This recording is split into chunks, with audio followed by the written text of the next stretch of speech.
Hey, how's it going? Uh, I had an experience today, an interesting experience, and kind of going through some feelings about it, so I want to just kind of talk about it with you. Um, I've had this caregiver that came. Yes, notice the past tense. And when she came, I noticed a few things about her immediately. And one of them was that, like myself, she's like opinionated or like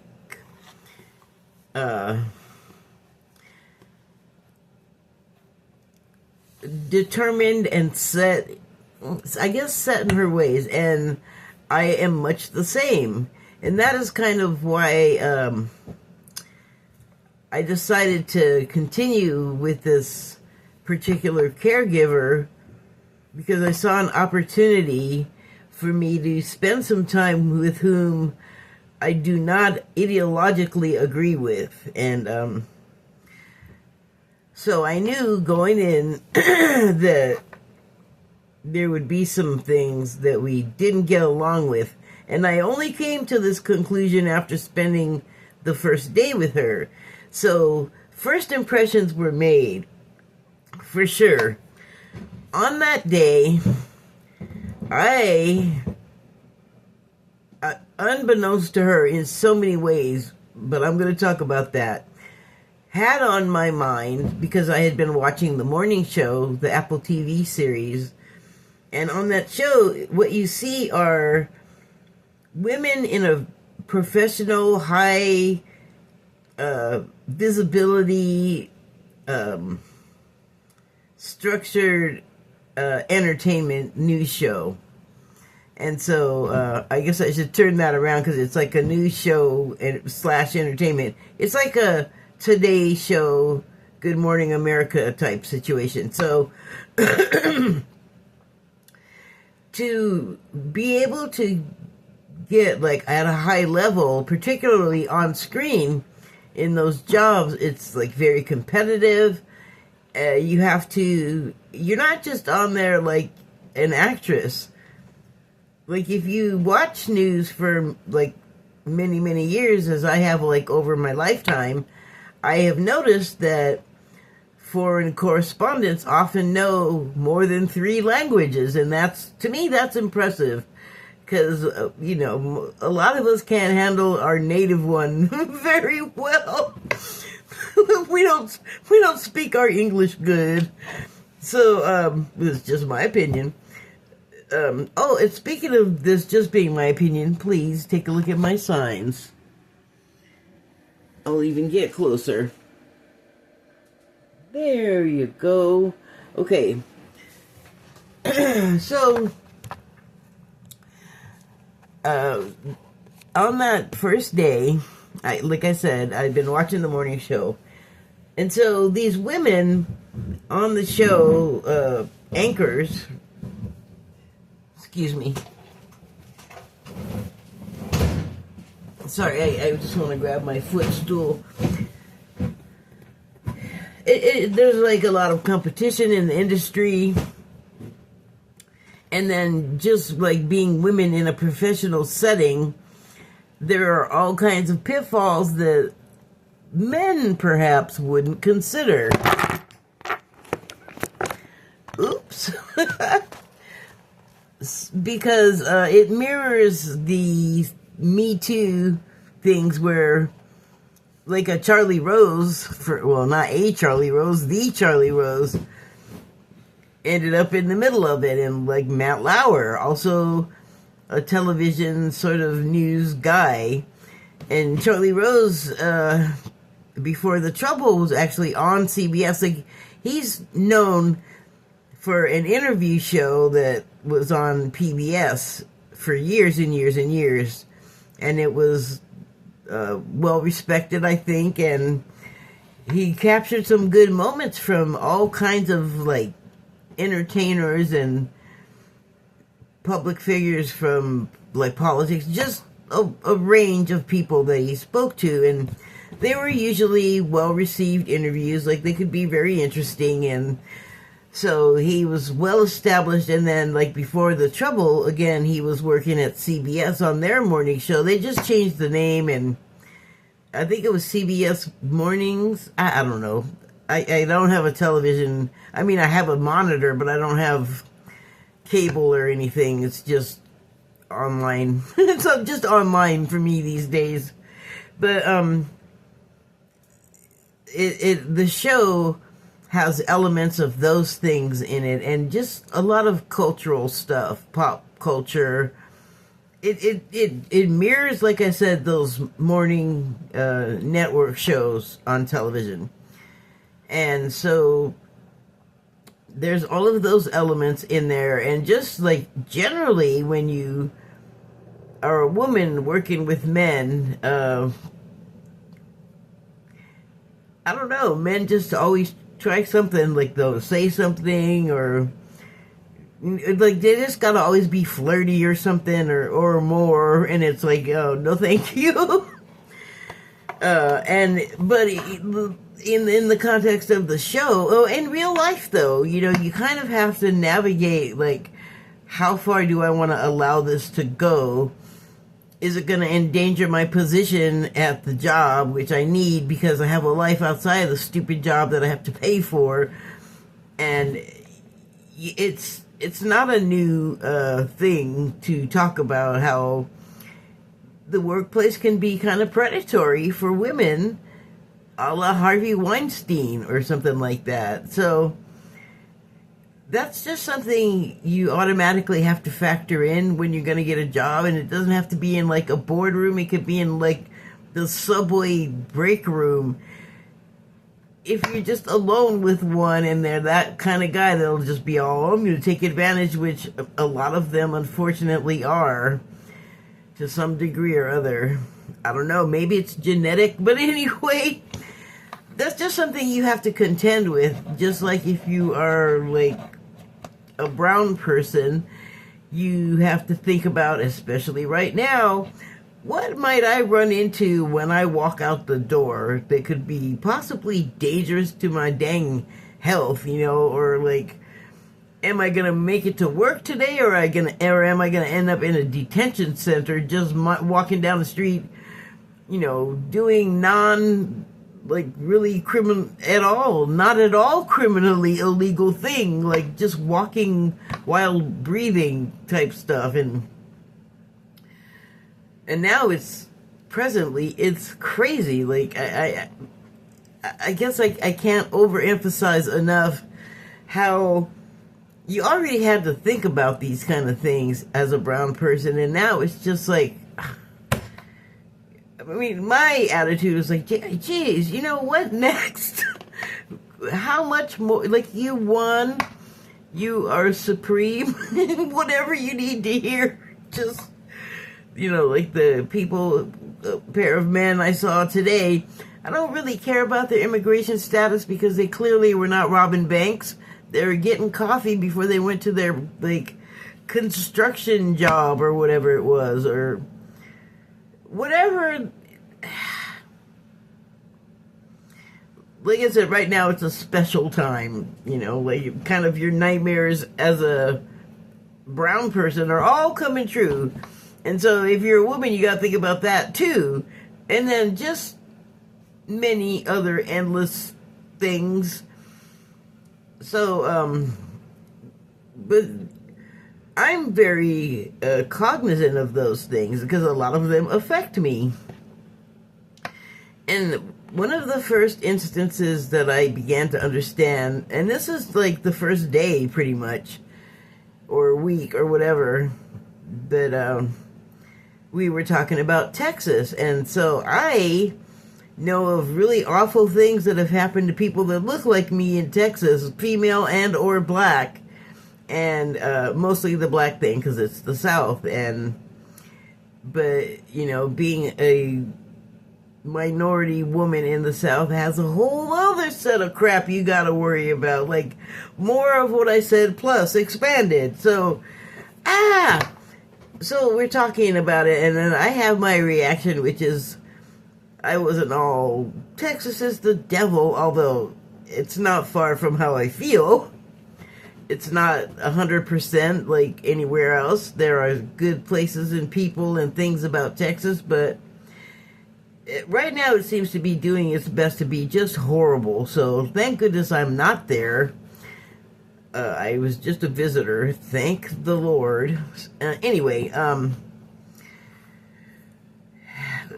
she, in response, said, I don't, and like kind of irritated, well, not kind of irritated, like definitely irritated. And her response was, I don't know why everyone's always saying bad things about Texas. I know people that have been there and they only have nice things to say about it. And I said to myself,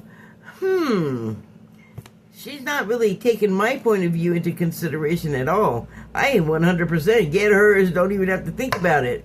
You're white and you're Texas and you're walking around normally. No one's going to mess with you. If anything, people are going to look to you at, like, it's a total Southern thing, and it's like a reversion to, like, white superiority, I feel like.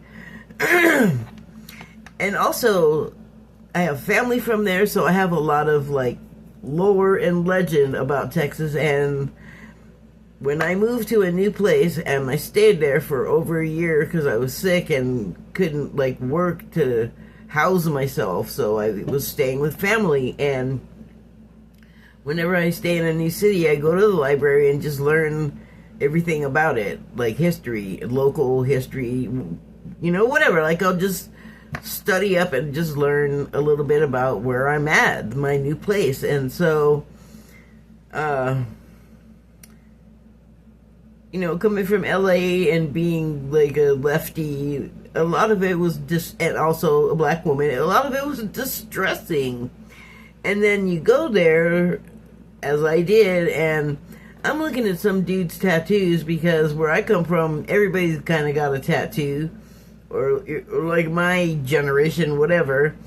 And it's, to me, it's art, and it also is like a personal story, and they're not ugly, and they're not like something to cover up and be ashamed of, in my opinion. So I'm just looking, because I have some too.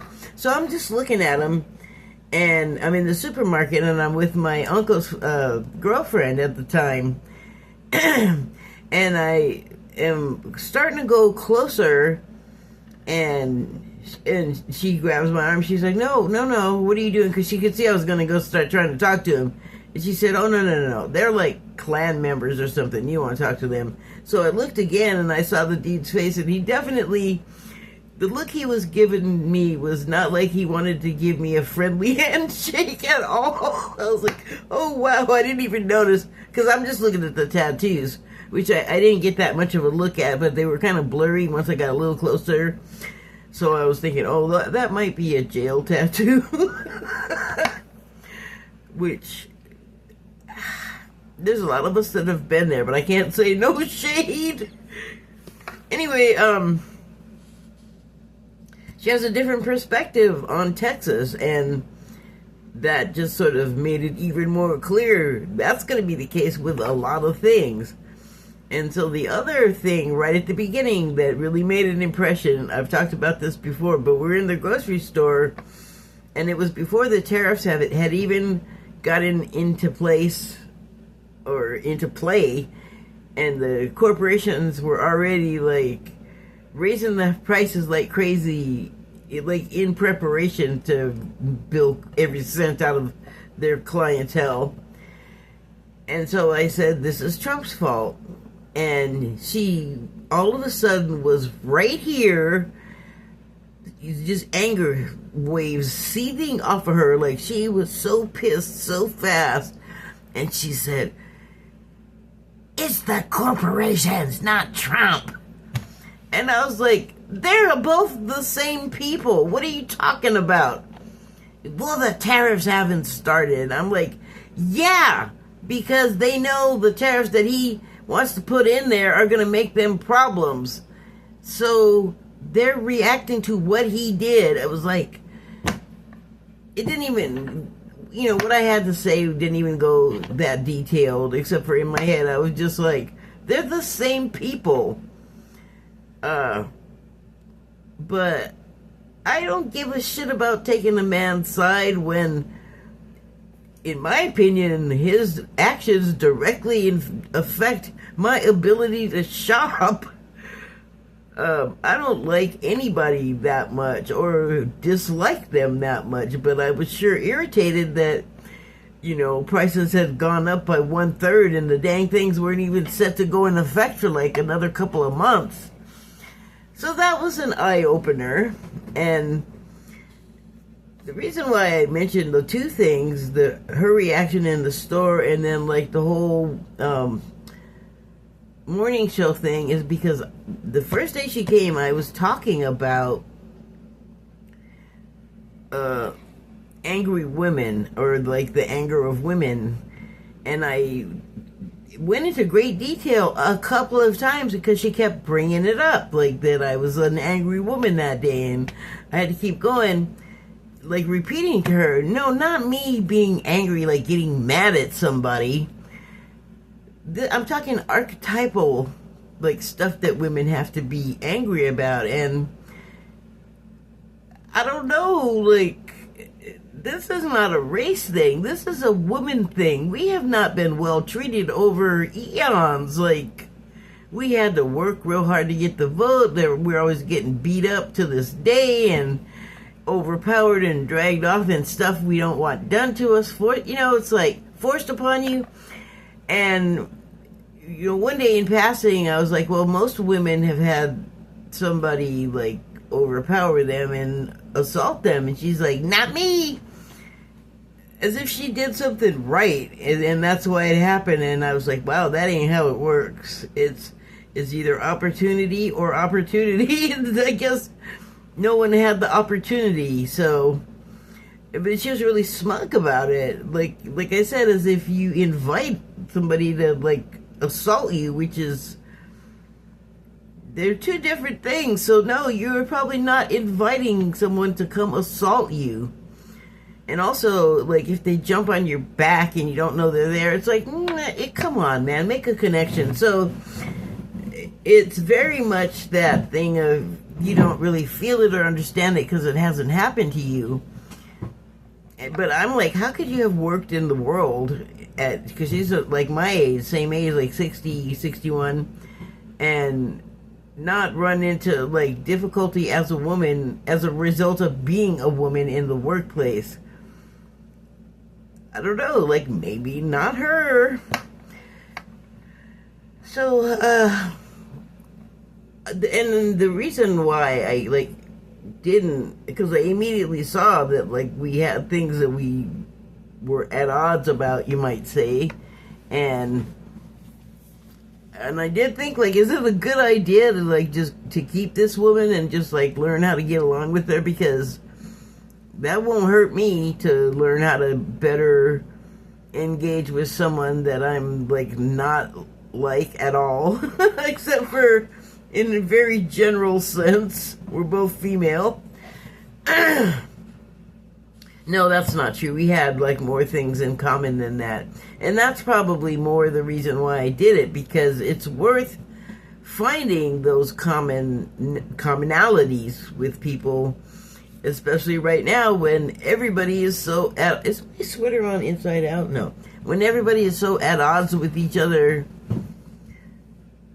over stuff that's not even really our own things to be worrying about. It's like more manufactured propaganda designed to piss us off and blame each other for things that neither party is responsible for. And I'm like, can we stop falling for stupid stuff? Anyway, getting sidetracked. So I guess this is one of those deals where I set myself an assignment in a way to explore a situation, because I knew at some point it was going to end in her not being my caregiver anymore, and I didn't know if it was going to be myself or her that would initiate it, but I just knew that I remember I said she would bring up that I was talking about the angry woman thing, and then it was, I don't know if she was deliberately misunderstanding me or what. And then she'd be like, you did get angry that day. And I'm like, I probably did for like 2 seconds, because I might be talking about something and flare up. Or, here's the other thing that was a problem, that she just didn't even see it at all. We often would be having a conversation, and both of us want to get what we want said out, and I have learned to like shut up and listen, just because I know how irritating it is when you want to say something and you don't get to tell it in its entirety the way you want to tell it, or say it, state it, however you want to put it.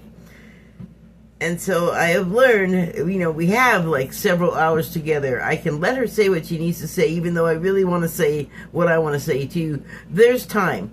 And let me hear what she has to say, because it's a conversation. It's not me giving a lecture. You know what I'm saying? I feel like I need practice at that kind of thing, under these particular circumstances. So she has a real bad habit of interrupting, and today it kind of came to a head. Well, it totally came to a head, but I had to start saying to her, I was in the middle of a sentence and you just started talking because I took a breath. And so today she said, I was like, she interrupted me, and I said, can I ever say something, get the whole sentence out before you just start talking all over me? So she said, well, you're always coming down on me so hard. And I'm like, wait, did we skip a part? How is it my fault for, what is the word? Letting you know that you just interrupted me. Like, how is that a bad thing on my part? I'm allowed to say it. But I was very irritated when I said it, because I've been saying it for a while with rising irritation. So today she said, well, you start talking and then you pause. So I start talking and I'm like, but then it escalated further. But here's the thing. Pause. When you pause, that automatically, you should know, means that at some point you're going to resume. So I will pause to give some thought to the way I want to phrase something, so that I can be as clear as I can possibly be.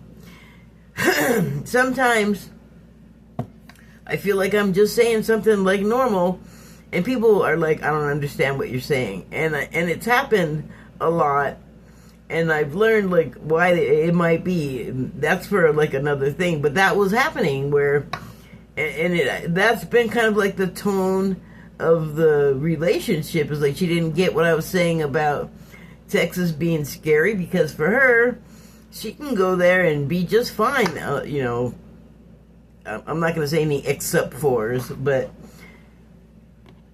finer than I would be to just walk around anywhere unmolested for the most part. So it's just not in her experience. But just because it's not in your experience doesn't mean you can't you don't have the capacity to understand, to at least get an idea. So I didn't explain it to her, because every time I would try to explain stuff, I think she felt like I was trying to argue, or I don't know, but everything was always trying to turn into an argument. So I learned not to say something if I didn't want to get into an argument. And so I wasn't crazy about that, because I'm in my house. I want to be able to just do what I want to do in my house, and I don't want anyone telling me how to act, what to say in my freaking house.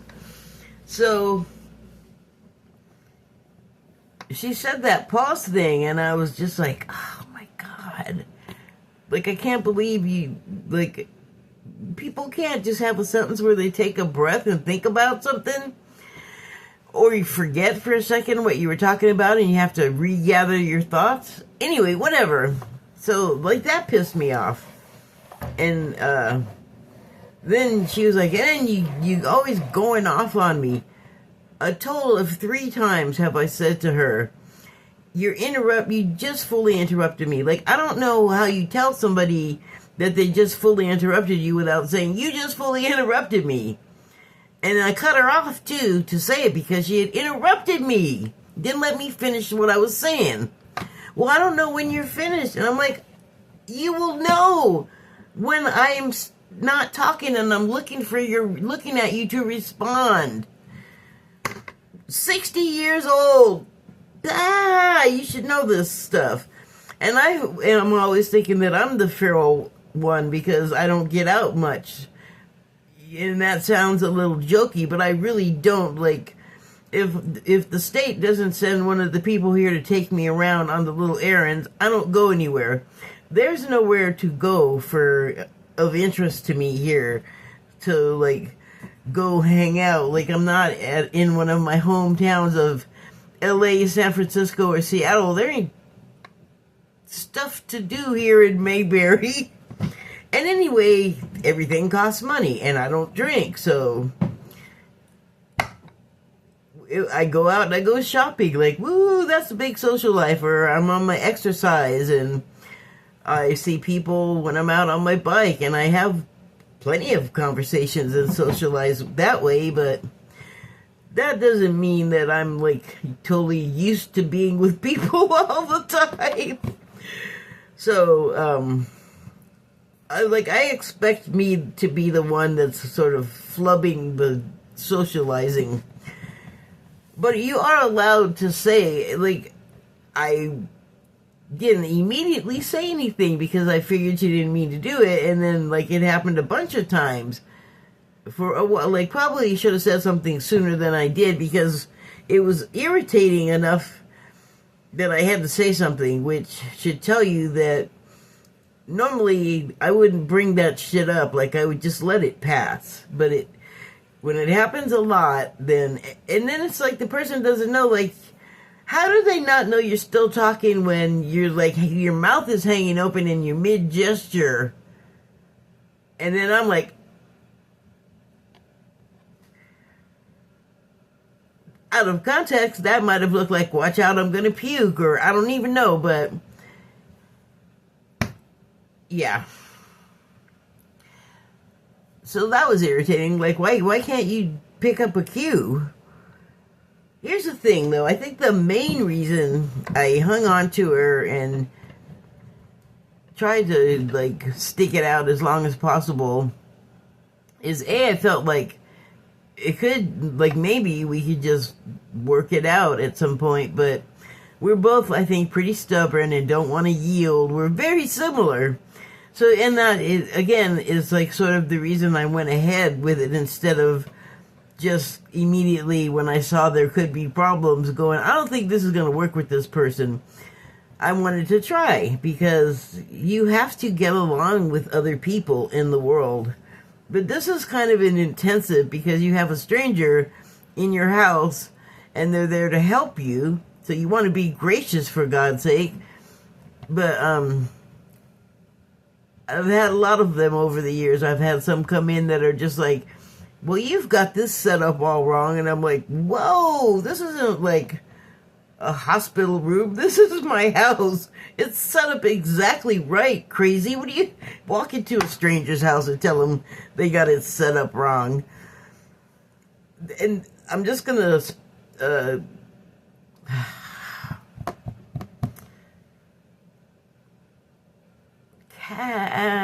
what is the word? Not catalog, not carapace. Carapace.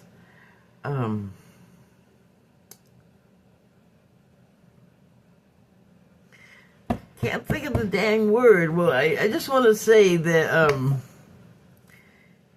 here's one of those pauses. Ordering my thoughts.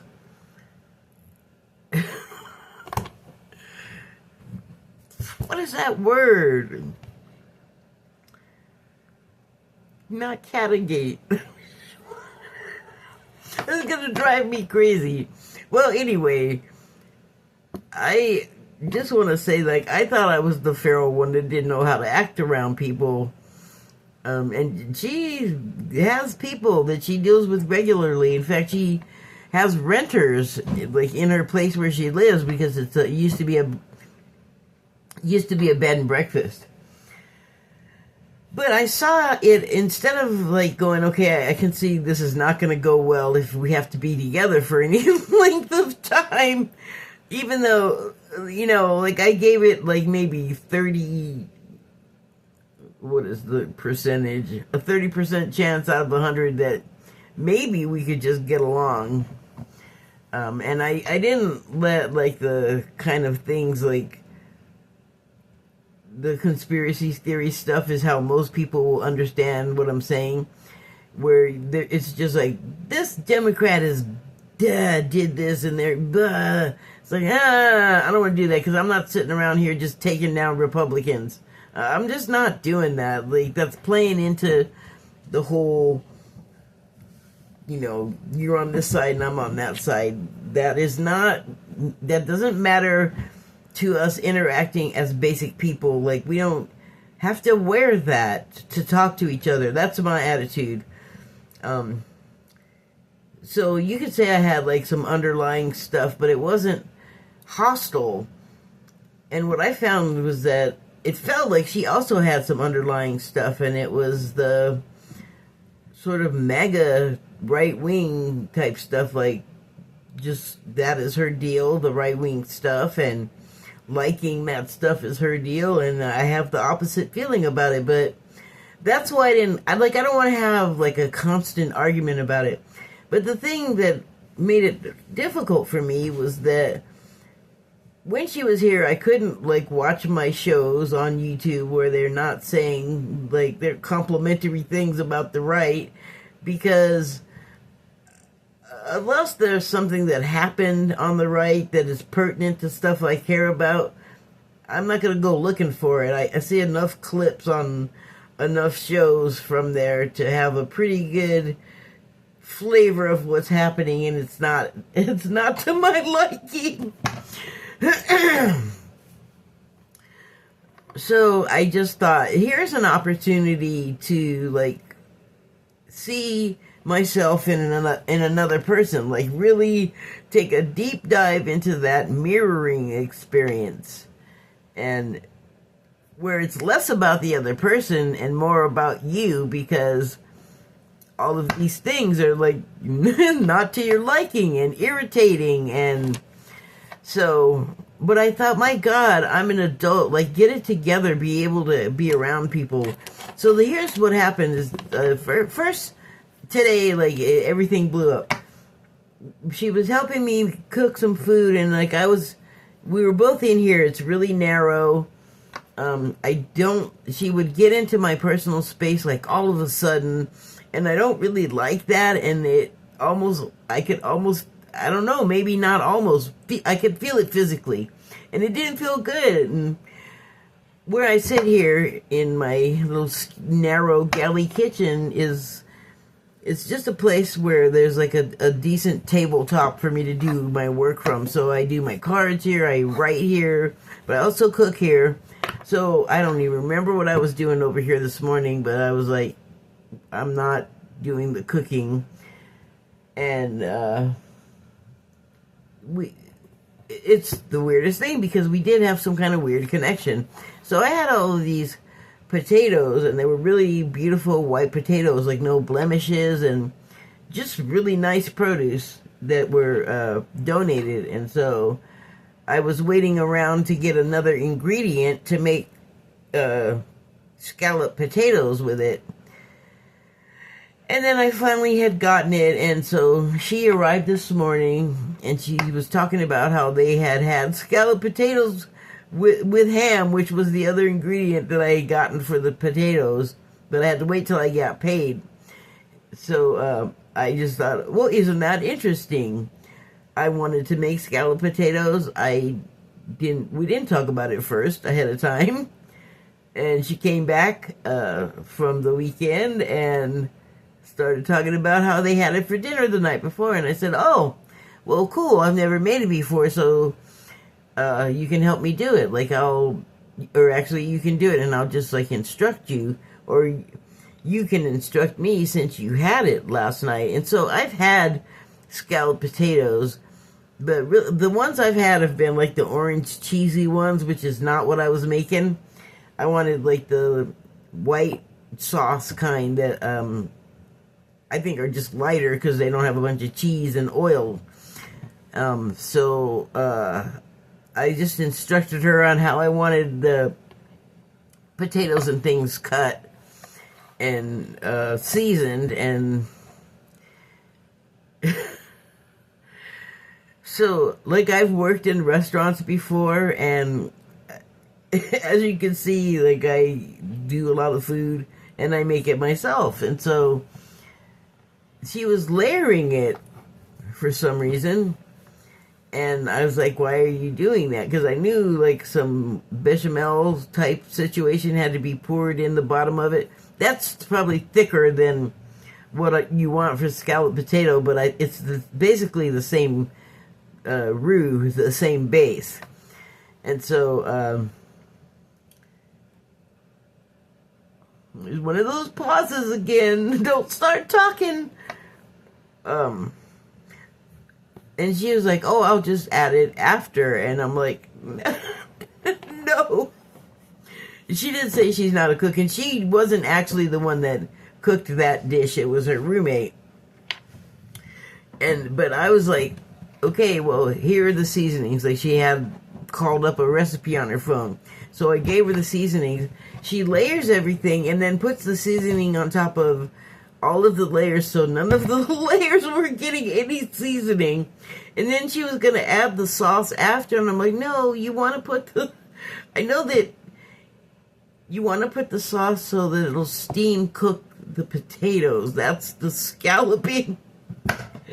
So she throws seasoning on the top, and I was like, okay, here.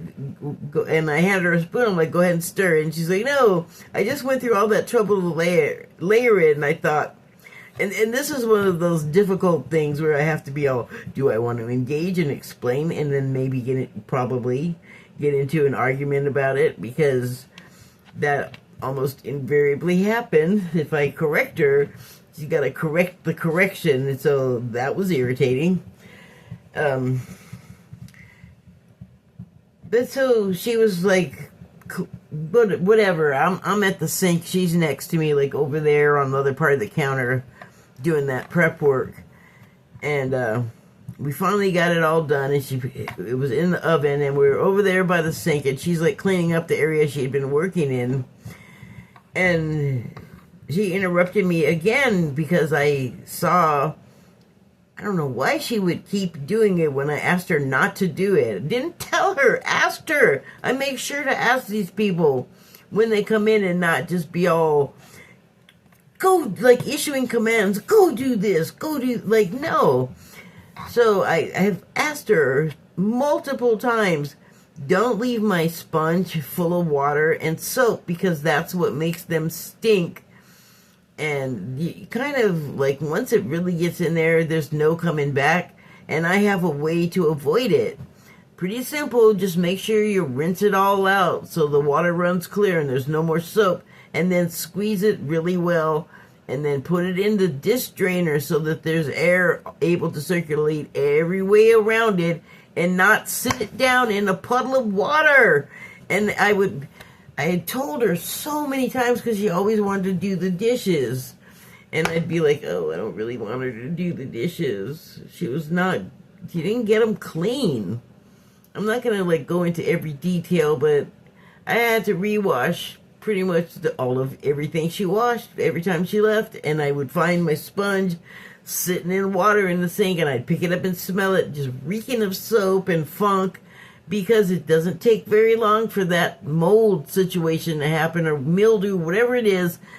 I don't want that in my sponge, though. So, and then the other thing that she does that's very similar is she'll get a big piece of fabric wet, like a cloth, and I don't use cloths when I wash dishes or clean my counters, like a big... She had gotten like a hand drying towel, which is the next towel up from a washcloth, and then between a bath towel. So they look like a kitchen towel. I don't know where she got it because I don't keep kitchen towels in here. But she brought it in here and she was like using it to clean and dragging this big wet fabric, like towel, all over the counter and the cutting board. And I was like, oh God, I'm going to have to clean that whole area too.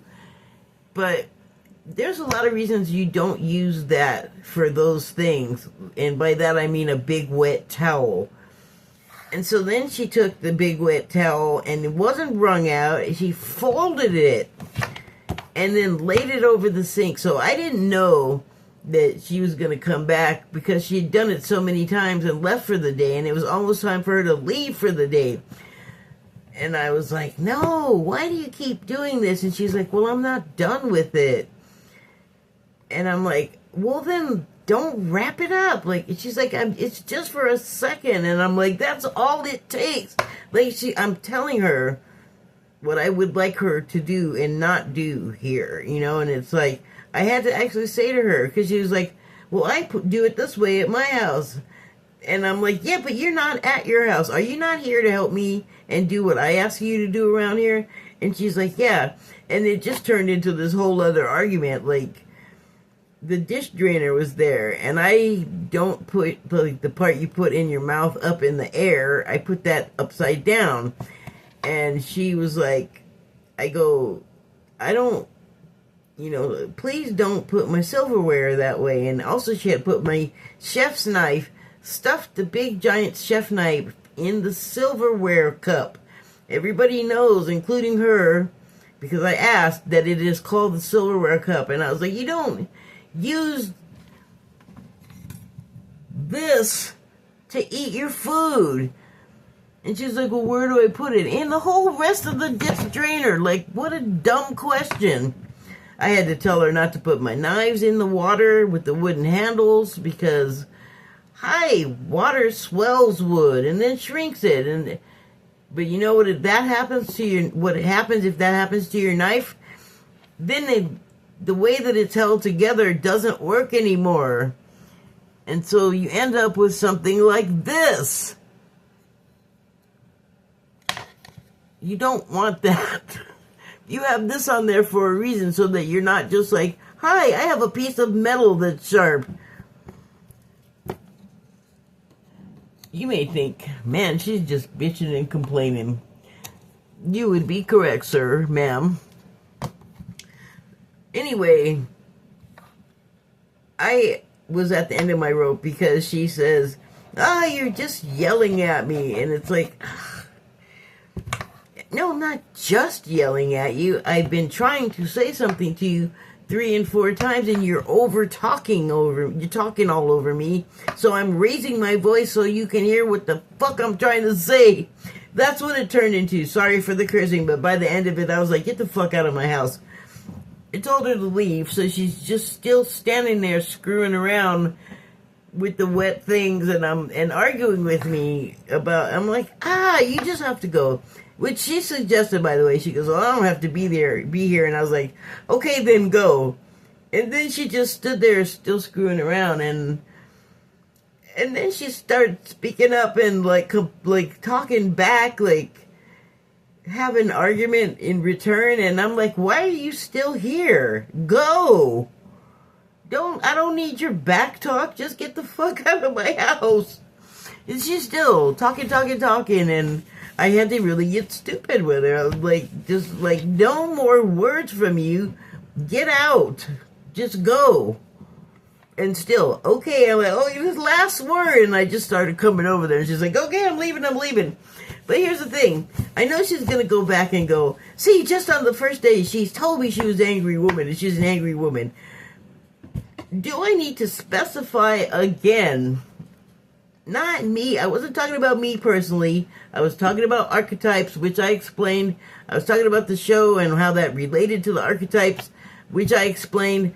I don't know if she just like checked out while my voice was going or what. Because we had the discussion multiple times because she kept bringing it up. Well, you're an angry woman. And I'm like, but she was saying it in the context of me getting angry, me personally getting angry at something. And I was like, is she just trying to piss me off, like deliberately misunderstanding that?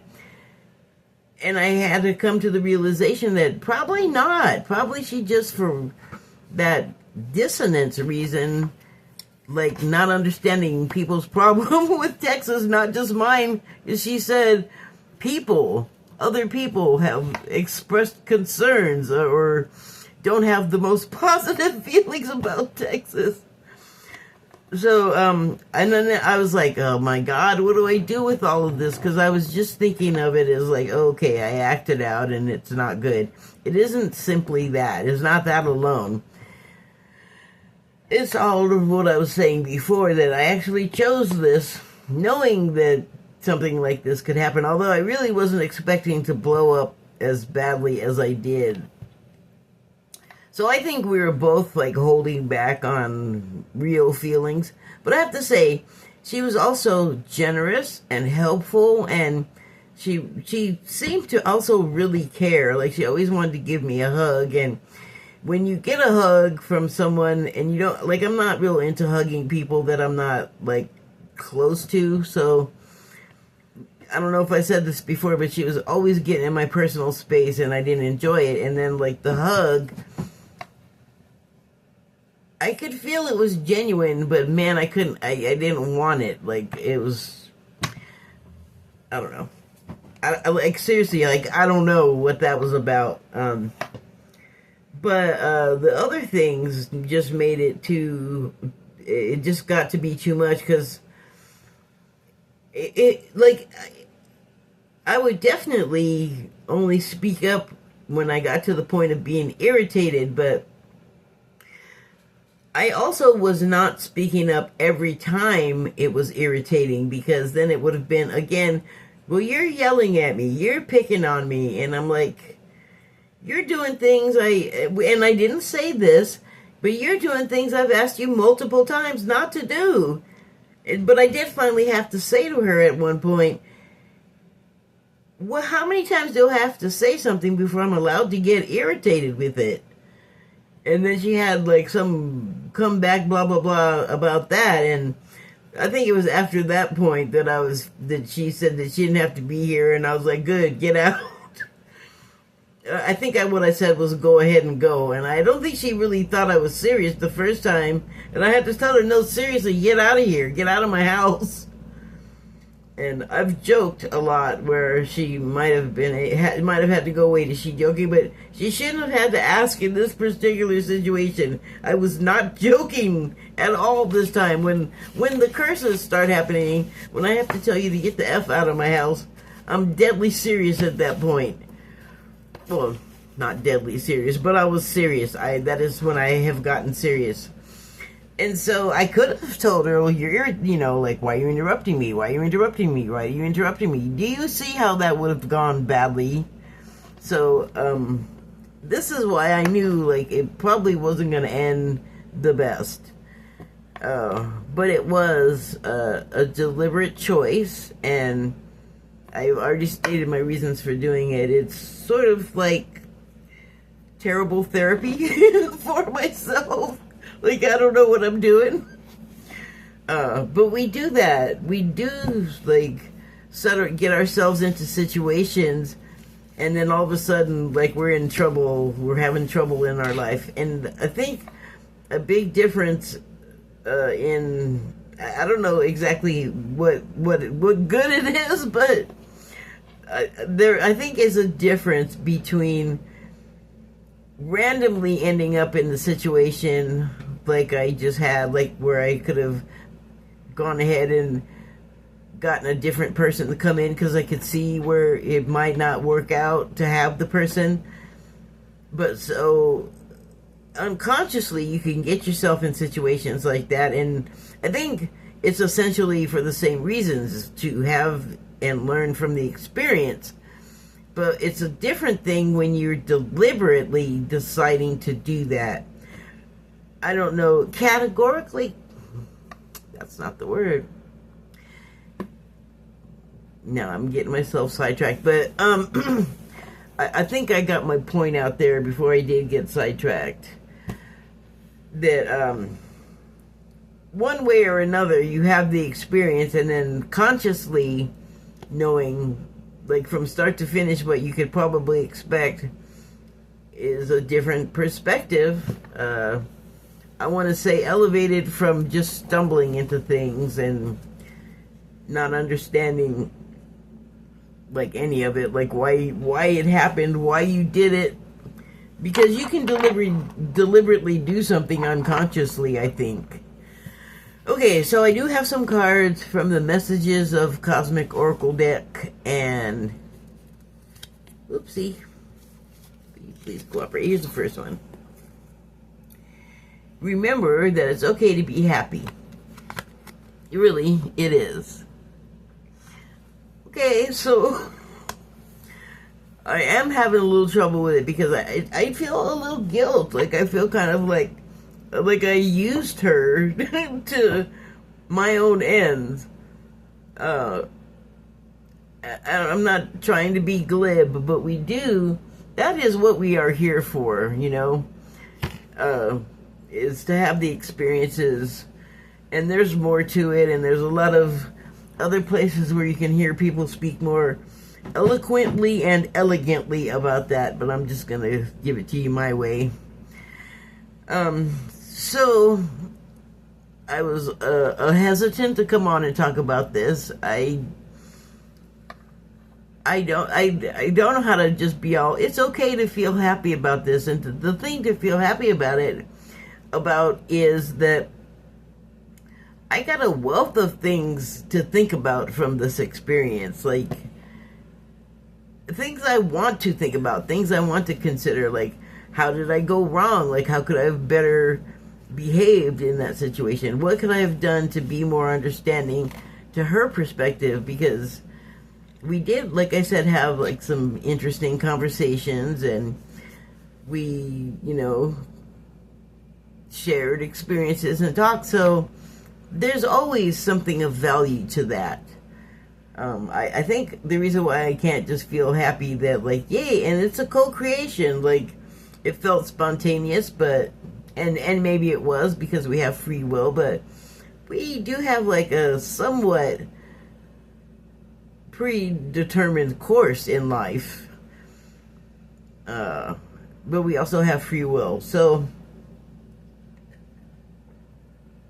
free will to decide to have those experiences. And I guess I can be happy that I was able to make a conscious decision to do that and have an understanding of the value of having done so.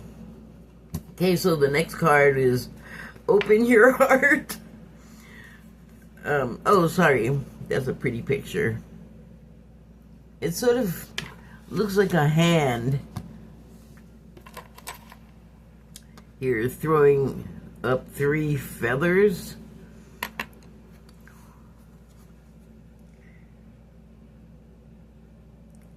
Stages, like 3 stages of knowledge.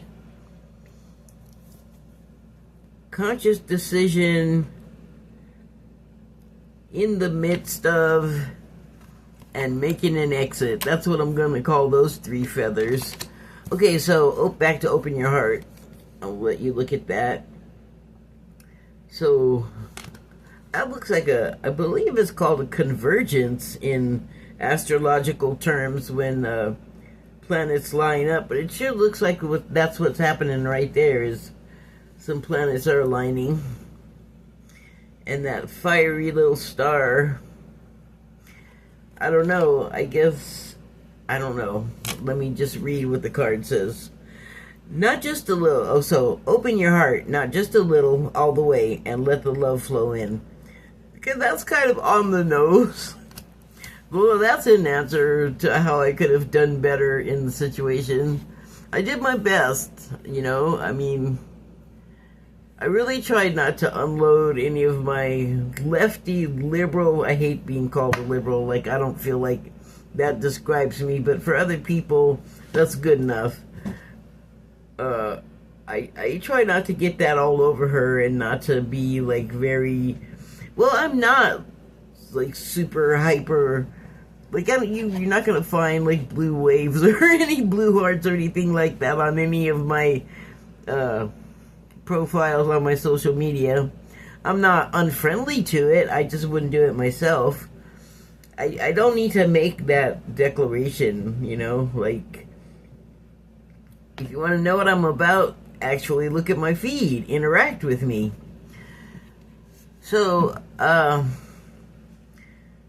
guess in that situation, I could have opened my heart more, but maybe it's something I have to learn in increments, because I didn't think I was stressing out, but like I said, when I say something to someone, it's because I have been giving them the opportunity to not make me have to say anything, you know, and I've, you know, bitten my tongue several times for the same thing happening. So, like I said, I could have mentioned every single one, but I would have gotten in trouble for that too, because then I would have been picking on her all the time or something, instead of coming down on her one of 3 times that it happened. So, I don't know, am I contradicting myself? Did I say that I said it more, that we argued about getting interrupted? Like I said, I didn't. I don't think I didn't, because that's not how I operate generally. Like, I'll let you do it a few times. Like, you get some strikes before I'll be like, all right, that's enough. Okay, so next card is, do something kind of nice for someone without any expectation.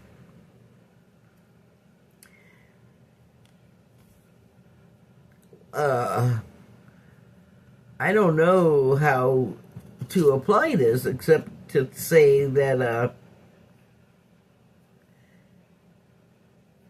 I mean, having consciously decided to have that interaction with this person,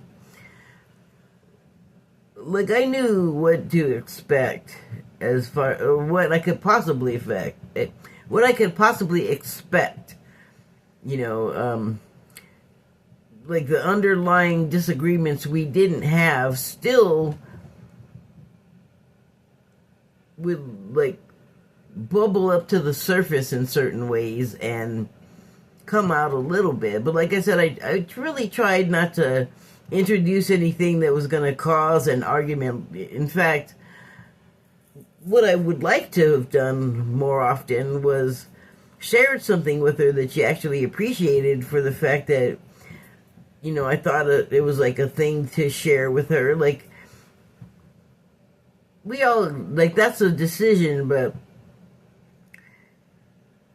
to find something that I would think she would particularly enjoy is something that I would do with anyone. So, it would be like a bring her in to my fold, I guess you could say. But I also knew, like, in any case, like, it could go either way, is kind of like the motif for life. It could go either way, or any way. But what did I possibly expect from her? I certainly didn't expect her to change her views. You know, what I saw, though, or not even though, what I saw as far as a reflection is that I noticed that when I would try to share something, like one time, like I was just saying, I shared a story with her, and it wasn't meant to be instruction. The story wasn't instruction. What the story was a soothing, a calming mechanism. Like, it's actually like almost a bedtime story for children. But I had listened to it and just kind of like halfway, like it was just in the background while I was piddling around doing whatever. And he said, it was a Cryon channeling, and he said at the beginning that it would be like something soothing to have on, and, you know, like a lullaby, but it was like a story. And it was not delivered. It wasn't like a children's story because he wasn't talking to children. He's talking to grown people. I mean, and his audience is, for the most part, older folks. So it's just been, like, I knew she was stressed out about some stuff that she had been talking about in her personal life. And it was only like 8 minutes, and I was like, check this out. So she finishes it, and then she's like, I knew all of that. Like, she didn't need to be told anything. And I wanted to say, but no one was trying to tell you stuff. Like, no one was trying to, like, educate you or be like, here's something you don't know, and you need to know it because you're stupid. Like, that was how I felt like she, like, responded to what I was trying to gift her. And I didn't even know how to, like, I didn't end up saying anything about it, although I, as you can see, still do have feelings about it, because I just felt like I handed her, like, a simple, nice little gift, and she pooped on it. I didn't even know that. Didn't tell me anything. Oh, didn't tell me anything I didn't know. So that was something that I would run into a lot, where she would just be all like, I already knew that, and it's just like, sorry, I said anything, you know everything person, not know it all. She just knew everything about everything sometimes, and there would be a tone of voice and like a little snap or body language, just kind of, I don't know. It was just like, you can't tell me anything, and I was like, that's a terrible way to be. And knowing that I'm looking at this person as a reflection, I'm going, I don't want to be like that, because it's very closed, I felt. Okay, so the next card is a little bit of faith goes a long way. Remember that. Well, I did my best. I feel kind of sad that I feel like the ending, it wasn't the successful conclusion to the relationship. But like I said, there were some differences I could spot right away.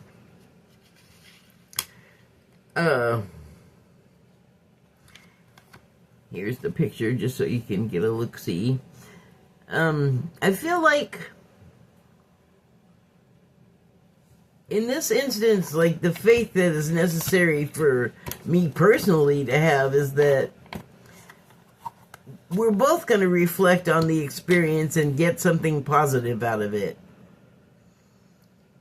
I can believe in that. But in general, I didn't have faith that I could, like, change your mind about anything. I didn't even try.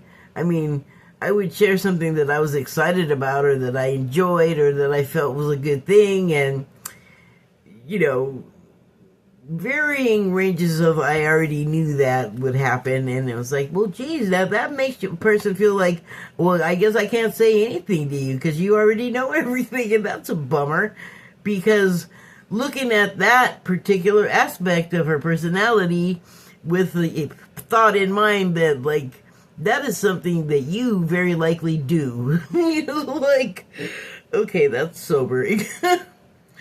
But I want to know. I don't want to be off-putting. I mean, you can't avoid it. Somebody is always going to have a problem with you, I think. Although maybe that's not something we have to live with forever. Hopefully that's something that we will evolve our way away from. So this card says, so funny, we'll evolve our way away from it. Say goodbye to your past and leave the baggage behind for good. Well, I would like to evolve away from a lot of things.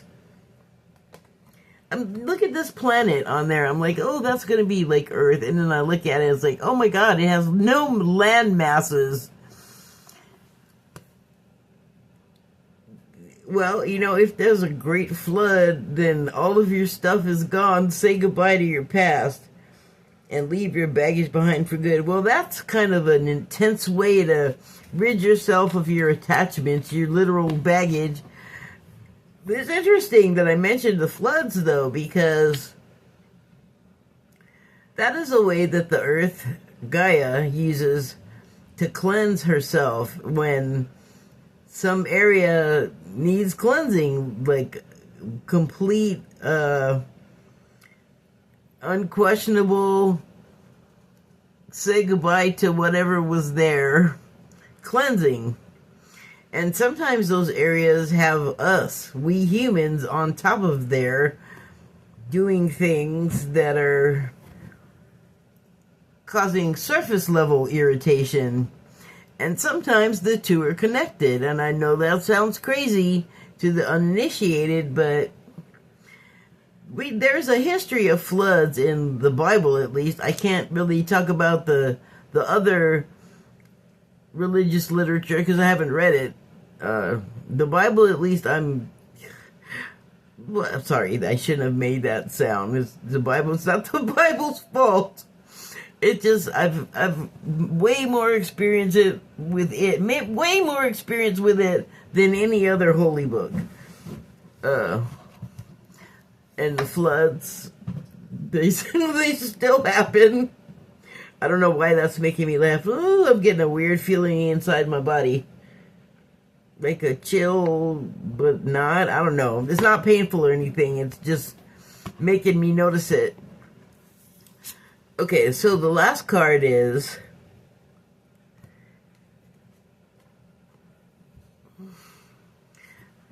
Get a clue. That's what I'm hearing in my head. I don't know why you haven't read it yet. You have the power to create the life you love. Remember that. Get a clue. Okay, so that actually kind of works with the rest of what I was saying, because it kind of goes along with what I did. Like, you have the power to create the life you love. Well, I think, remember I was saying I felt a little bit of guilt about having set off on this sort of experiment. Like, I didn't consult her first that I was gonna... I decided not to skip having you because I want to see how well we'll get along, even though I know we probably won't, or, you know, like, that is a terrible way to preface a relationship, so I didn't say any of that. But in my head and in my heart, I knew, like, this might not be the best pairing, but let's give it a try, because there's got to be something to that. Because here it is, presented to me, the opportunity. I felt like I gotta, like, at least give it a shot. So I feel like that's what I did. I also, like I said, felt some guilt, and I feel like I owe her an apology, but at the same time not, because we did talk about a lot of the things, like right at the end there, or at least I did, that were bothering me. And I'm sorry that I couldn't give her side more of an ear, but I was so irritated. Like the last time she was here before today, at one point, like right before she left, she was like hovering around and just like buzzing around my space. And I just want to interject here and say that I have a 1-bedroom apartment, so there's not a whole lot for somebody else to do. Like, I can do a lot of things myself, like re-wash the dishes.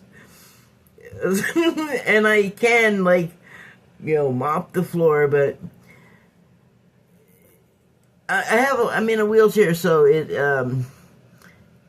you could say it's limiting in a lot of ways. It's a lot easier for someone that's fully able to just walk in and do certain things. So I have help, and I'm grateful for the help. But also, if you're going to be here for 3 hours and it's a 1-bedroom and mostly everything is already done, there ain't a whole lot for you to do, which is why I always tell them to bring something to do, because what I like to be doing, and yes, I have company, but I also like to do some stuff that people do things during the day, and one of them is that I would like to prepare to do this, which involves writing or watching some things or any number of little activities that are my prep work. And if I have to be interrupted every 5 seconds by a person that's here looking for stuff to do when, like, the stuff is done. Look at your phone. Leave me alone. It was terrible. And she was always one to say, well, you need companionship too. Companionship works good when you want to be with the companion, though. That's all I'm saying. So, yeah, I'm trying to feel better about, because I feel like it was probably like just a harsh experience for her. And I don't know that she, like, I know she thought that I just blew up at her all the time. But, like, explain that, why she got, like, the irritated one-shots. I don't know. I mean, I don't know. Think what you will. That's all I have to say. I guess I just needed to work my way through that. But, I just thought I'd share it with all of you. Thank you and good night.